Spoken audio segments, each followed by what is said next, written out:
On today's Locked On Thunder podcast, Adam Flagler joins the show to discuss Sam Presti's G League trips, Thunder workouts, and his full circle season.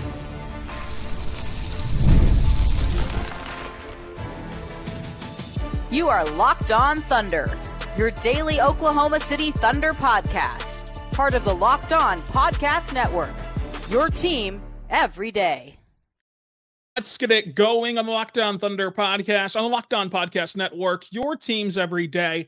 I am your host, media member, and Inside the Thunder beat writer Rylan Stiles. Follow the show on Twitter at LOThunderPod. Follow me on Twitter at Rylan_Stiles. On today's show, brought to you by Game Time. Go download the Game Time app, create your account, and use code LOCKEDONNBA for $20 off your first purchase. Terms and conditions to apply. We're diving into the Oklahoma City Thunder's guard, Adam Flagler, joining me on the show today to break down his full circle moment. From last season to this season, he's gone through a torn knee. He's gotten back on the hardwood. He's gotten to win an NBA G League championship, and he took us through it all on today's show, including what separates the Thunder from other teams in the pre-draft workout category, how Sam Presti once again went on his G League trip and it impacted a young Thunder player, and so much more. So again, thankful for Adam Flagler to joining the show today to discuss it all. And here comes the interview with Adam Flagler. Joining us now is Adam Flagler, Thunder guard. Adam, thanks for doing this. Thank you for having me. Adam, it's kind of been a full circle moment for you right now in the midst of summer league camp and getting ready to go out to Salt Lake City. Kind of this last year, you've been through knee injuries and rehab, and in all of that, you've won a championship as well. So can you kind of take us through that journey and that timeline and some of those ups and downs for you along the way? So right before the draft, I tore my meniscus, 2/3 of it a week before the draft, had my surgery a day before, and it was 6 to 8 months that they told me for the recovery process. So draft night came, and all these teams that I worked out for that were interested weren't interested, but the Thunder. They took a chance on me when I was really at my lowest athletically, physically, and they believed in me, and I can't thank them enough. So I spent a lot of time rehabbing. Anytime they had a game on, whether they were in Utah or in Las Vegas, I was supporting and watching. Obviously, I had a fellow Baylor Bear during the time, Jared Butler, so I was supporting him as well. But just sitting back and not being able to experience that summer league and having an opportunity now and it being full circle, like you said, I can't thank my Lord and Savior Jesus Christ enough for allowing me to be here. It was all part of his plan, and I feel confident, and I'm super excited to just go out there and have fun and play. Was this the first time kind of in your basketball career you've had such an injury that kind of sidelined you for that long, and then you spoke to it? But what does it mean like to have an organization like this behind you throughout that process and really praising you for attacking that rehab process? So the only time that I actually sat out this long was my redshirt year at Baylor, but that was by choice. So it was completely different, being able to sit and observe and learn the ins and outs of the organization, learn what the coaches expect, what everybody from top to bottom expects out of professional was pivotal for me to be able to jump right in. And I can't thank Sam Presti and the whole staff, everybody believing in me and taking a chance on me. And I was just thankful, and I felt like I had to work as hard as I could to prove that it was worth the investment. And then they got you on a two-way contract in February, and you really jumped right in with the Blue, and you were able to integrate yourself with them very well and help them go into championship. What about that team made it so easy for you to just hit back on the court and not only find individual success, but team success?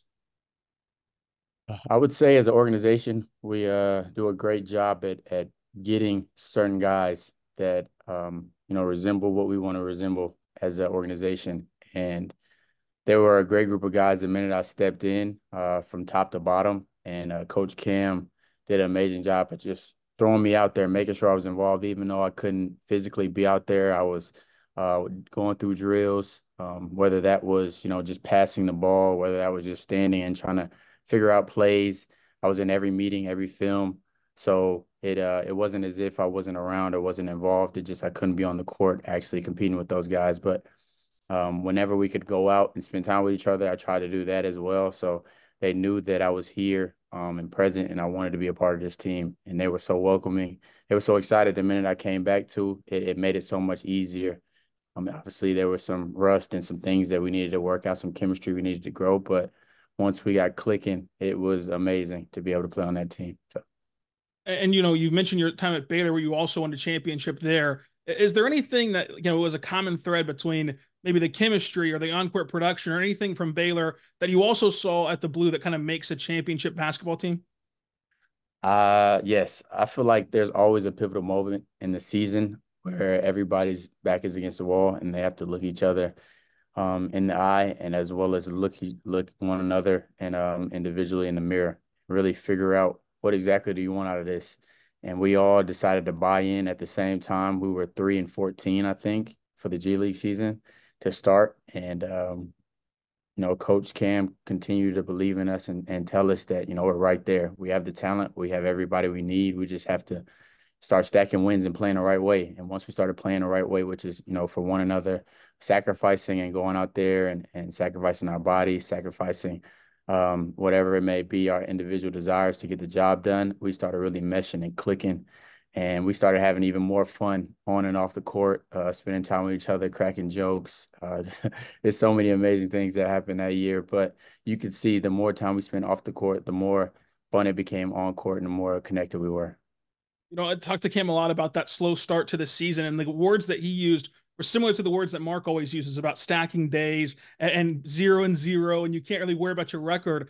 What was it like as a player to be seeing this and having to buy into the fact that maybe your record wasn't where you wanted it to be, but there was still a pathway to get to where you wanted to go and win a championship? Like, how bought in, how much did it take to buy into that? And kind of what was the conversations like at those points? It's honestly all about, trusting the process. Obviously, we want to see results, and it can get frustrating, but that's why you have to have a great, group of guys, a great circle, and a great organization that prioritizes continuing to stack days. And we all started to understand that, the results may not come right now in the time that we want, but at the end of the day, if we continue to buy in and continue to work hard every day, that eventually it's going to turn around. So, it's really just a model for the organization. There were years, 2-3 years ago, where the Thunder weren't the highest #1 seed, and they weren't doing all these amazing things. But you see it now, and that was all because of overtime. Guys continuing to come in, work really hard, play as if it's a championship game, and not worry about the results or worry about the record. On your way to that title, you went through a grueling travel schedule, and you had bus rides and flights and hotels. And that travel process in the G League is a bit different than the travel process for the NBA. But like you mentioned, how there are stories of like you guys coming together. What was that like? Whenever anyone traveling that much is going to get a little tiresome, but then you're traveling with this group of people all on the same mission. How did you guys stay together throughout that adversity? It felt like an AAU team, to be honest. It was, definitely tiring at moments, but I think throughout the season, it's a long season, it's even longer season for the NBA. If you continuously, make it fun and enjoyable for one another, I think over time, the best team that enjoys the moments will come out on top. And we just prioritize that. We had many excuses we could have made, but at the end of the day, we wanted to play for one another and make something possible happen, impossible actually. But I can't thank those guys enough. Coach Cam really, asked for us to just continue to stay locked in. The circumstances may not be where we want it, but we can control, and that's what we did. And we came out and we bounced back. We lost the first game, and we had to really regroup, refocus, and understand we did not come this far to really come this far. So we wanted to give it all. If we lost, at the end of the day, the results may vary, but if our attitude, our effort, and if we play hard and we compete for one another and communicate, I feel like we have the best chance possible to win the game. So. And when you're traveling commercial with 7-footers, is there any sort of bargaining with leg room and priority seats or anything?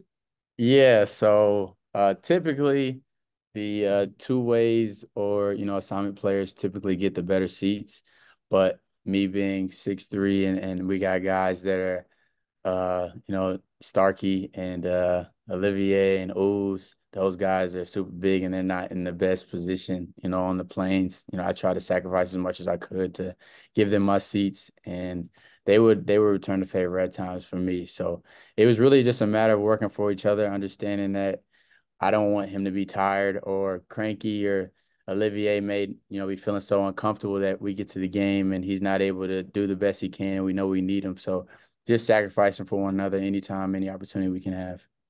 You mentioned that this was kind of like an AAU situation, and you guys at the Blue with the Thunder as well have talked about like the family environment. Is there any like story or anything specifically that like you think of when you think of what bred that culture to get to this point where you guys feel like a family? I would say something as simple as we were both in the same city in Memphis, and it was the night before the game for the Thunder, and they came out. Every one of them came out to support us, and we were in this big gym. Nobody was there, but they were the loudest. You could even imagine. So that just goes to speak volumes on how the organization prioritizes family, whether it's the Thunder or the Blue. We're all one, and we did the same the next day, going to support them. But even we went to Utah as well, and we all had dinner together, and just wanted to support one another. So that's just really depicts what the organization is, and how family oriented it is. And whenever you mention that someone was really loud, I think that fans listening to this kind of understand who that might be alluding to, and Jay will. But was he the loudest one on the sidelines, or who gave him a run for his money? Jay Will was definitely loud. J Dub, he was definitely barking. A lot of guys were standing up. Lindy, obviously, because he played with us a little bit, he was talking in our ear, trying to tell us to do some cool things out there. But every one of them, were very supportive and out there showing love, and we couldn't thank them enough. So. And then you have to deal with some weird scheduling quirks in the sense of the Blue and the Thunder both play at the Paycom Center, which leads to 3 games in a row for you, or 2 days, 2 games in one day. What is that like, experiencing that as a professional player, trying to take care of your body and kind of get recovered, but also you've got a game sometimes in less than a few hours? Definitely. Just trying to be a professional as much as you can.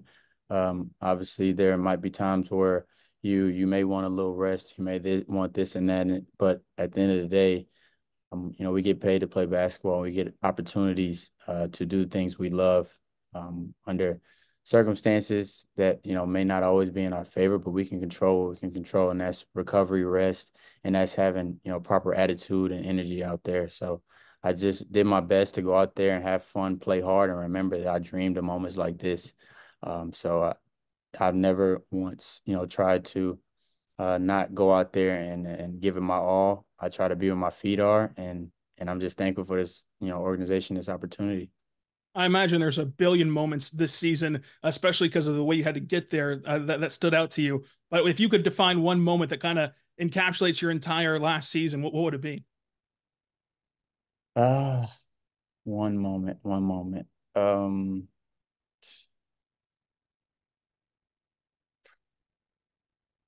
I think it was really important for me when I first came back.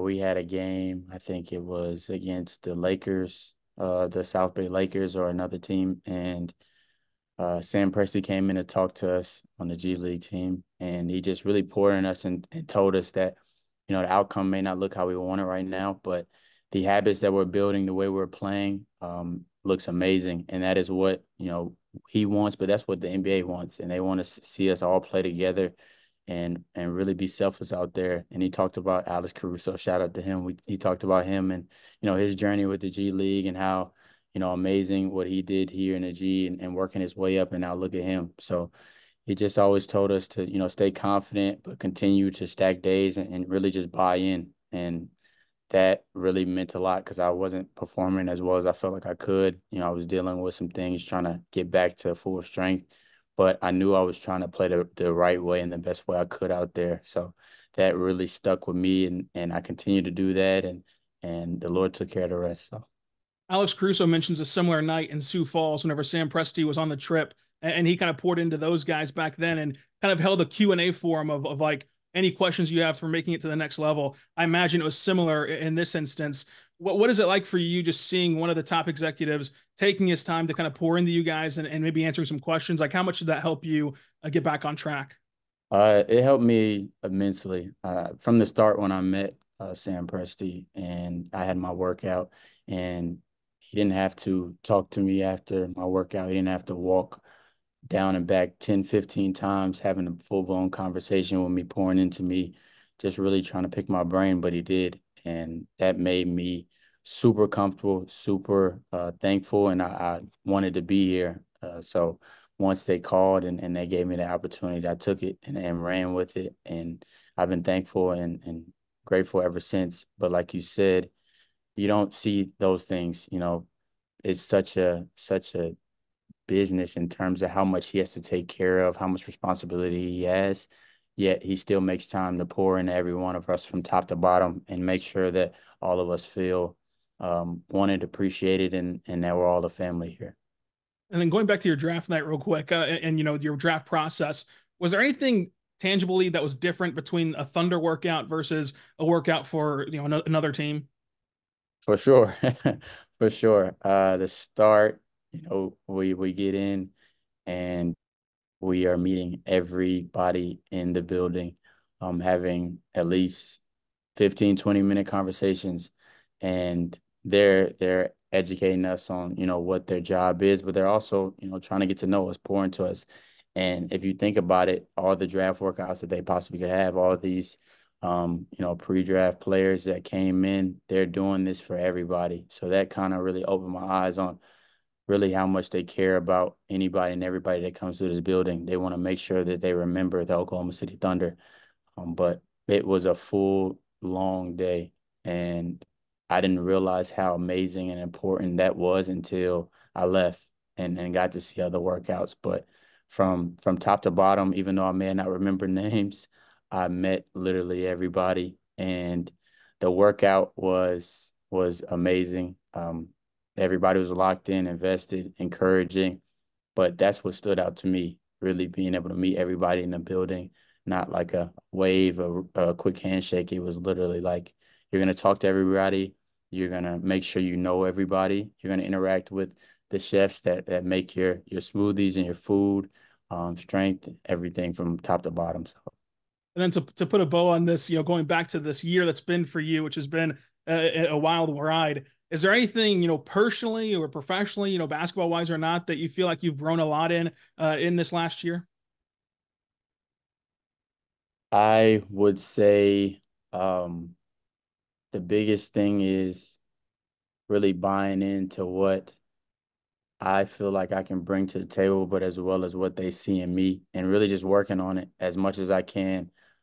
Understanding that at the end of the day, if you want to be a part of something special, you have to continuously buy in every day. And you start to realize that, they expect a lot out of you, and they believe in you. So if they are pouring into you, they want you here. You have to reciprocate that energy and then some.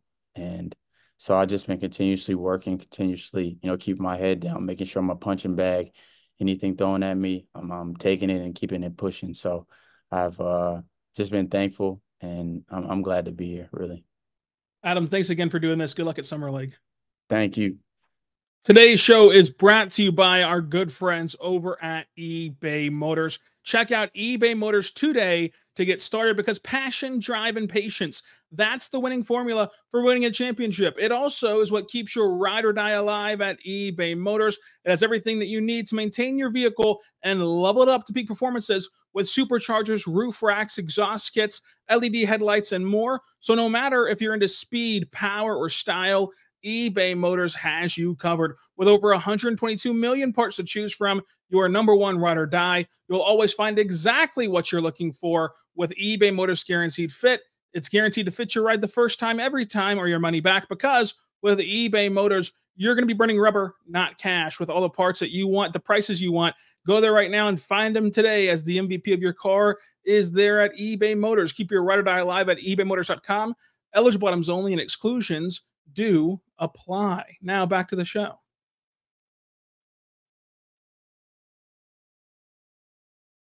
And so there you have our conversation with Adam Flagler, an exclusive here on Locked On Thunder. It was a lot of fun to get to chop it up with him. He had one of the more unique seasons, right? Here's a guy that suffered a devastating knee injury moments before the draft to get back on the floor, racing back on the floor by February, and from there helps lift the OKC Blue to their first ever G League championship, which included some chaotic traveling. You can read more on that at SI Thunder. I did a big column on all that went into that, from the hotels to the routes to the miles and everything. The numbers are all there at SI Thunder. But again, I appreciate Adam hopping on, and I think that gave you a bit of a glimpse into why the Thunder are so viewed differently than other organizations. Like the players, whenever they talk about these things like stacking days on the on-court perspective, they truly do implement that at every level and do buy into that. When they talk about being a family, like that stuff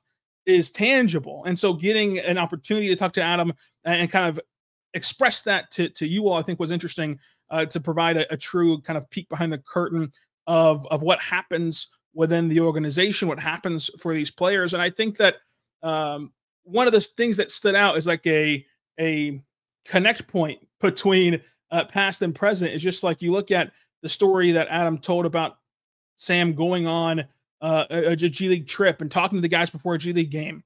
And it was the same story that Alex Caruso told on JJ Redick's podcast way earlier, how that conversation kind of changed his perspective and turned him into the player he is today. And those kind of, investments in your G League team, they do have actual results, and they do have actual things that come to be that really matter. So that kind of a common thread between the Caruso era of the Blue and the current era of the Blue, and not losing that and all the shuffle and hustle and everything that you're doing, as you're trying to build out this contender. It is really interesting. And again, just for Adam, it's got to be really fun compared to last year to be on the court right now at Summer League practices and not on the sidelines. And it's a unique look at how he's never experienced, an injury, so to say, to keep him out. He, of course, redshirted at Baylor, but as he mentioned, that was like a self-done red shirt. This was something where he couldn't play even if he wanted to, and he did want to, obviously. And so he worked really hard to get back on track. And I really think back to the conversations with Cam Woods and even with Mark about Adam Flagler and about the reverence that they had. Anytime that I would ask a question about Adam Flagler, they would always redirect it, no matter what it was about, to how much him attacking his rehab stuck out to them. And so that can lead you down a path of like, well, there's obviously, a great way to attack a rehab and a not so great way to attack a rehab. And he attacked it in a great way that really stood out and impressed, these guys at the highest level. And so I think that that's a testament to, who Flagler is. Obviously, you just heard it. Great guy, great interview. And so that was a lot of fun. But that really kicks off Summer League coverage, because Summer League is right here. It's right around the corner as the Thunder will start Salt Lake City on Monday and then head to Vegas from there. The 2-part Summer League stint, which I think will be very fun. I think that whenever you see the Summer League roster, it'll be interesting. You'll get to watch Adam Flagler play. He's going to light it up from 3, and he's a really good playmaker. And then you get to see the rookies, of course, sans Nikola Topic. That'll be fun to see Dylan Jones's game, AJ Mitchell's game at the Summer League level. And then they've taken a lot of interesting E10 flyers on guys that I think will be, cool to see and get some basketball back in your life at the Thunder uniform level. Getting to see those Thunder uniforms back out there in Salt Lake. So that was a lot of fun. We'll, of course, have more coverage for you, from mailbags to hopefully more interviews, and then to, of course, game breakdowns and everything else. So make sure you subscribe to Locked On Thunder anywhere you get your podcast from, including on YouTube. And as always, be good and be good to one another.